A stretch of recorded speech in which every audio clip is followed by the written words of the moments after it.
యెషయా గ్రంథం 55వ అధ్యాయము 1వ వచనం. దప్పిగొనిన వారలారా నీళ్ల యొద్దకు రండి, రూకలు లేని వారలారా మీరు వచ్చి కొని భోజనము చేయుడి. రండి, రూకలు లేకపోయినను ఏమీయు ఇయ్యకయే ద్రాక్షారసమును పాలను కొనుడి. 2వ వచనం. ఆహారము కాని దాని కొరకు మీరేల రూకలిచ్చెదరు? సంతుష్టి కలుగజేయని దాని కొరకు మీ కష్టార్జితమును ఎందుకు వ్యయపరచెదరు?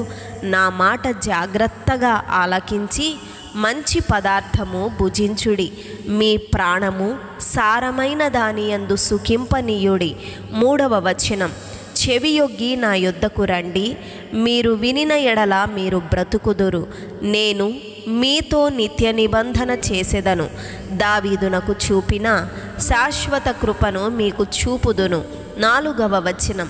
ఇదిగో జనములకు సాక్షిగా అతన్ని నియమించితిని, జనములకు రాజుగాను అధిపతిగాను అతన్ని నియమించితిని. 5వ వచనం. నీవెరుగని జనులను నీవు పిలిచెదవు, నిన్నెరుగని జనులు యెహోవా నిన్ను మహిమపరచగా చూచి నీ దేవుడైన యెహోవాను బట్టి, ఇశ్రాయేలు పరిశుద్ధ దేవుని బట్టి నీ యొద్దకు పరుగెత్తి వచ్చెదరు.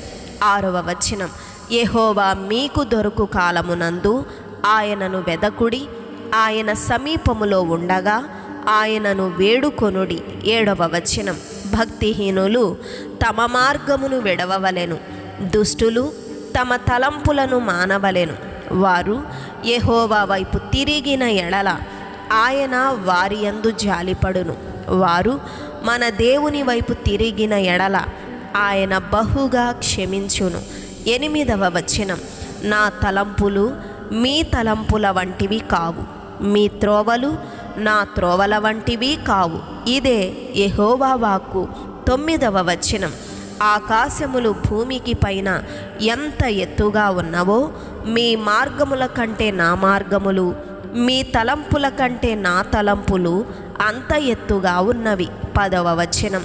వర్షమును హిమమును ఆకాశము నుండి వచ్చి అక్కడికి ఏలాగు మరలక భూమిని తడిపి విత్తువానికి విత్తనమును భుజించువానికి ఆహారమును కలుగుటకై అది చిగిర్చి వర్ధిల్లునట్లు చేయును, అలాగే నా నోట నుండి వచ్చు వచనమును ఉండును. 11వ వచనం.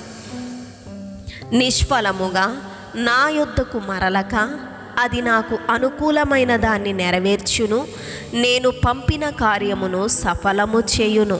12వ వచనం. మీరు సంతోషముగా బయలువెళ్ళుదురు, సమాధానము పొంది తోడుకొని పోబడుదురు. మీ ఎదుట పర్వతములను మెట్టలును సంగీతనాదము చేయును, పొలములోని చెట్లన్నీయు చప్పట్లు కొట్టును. 13వ వచనం.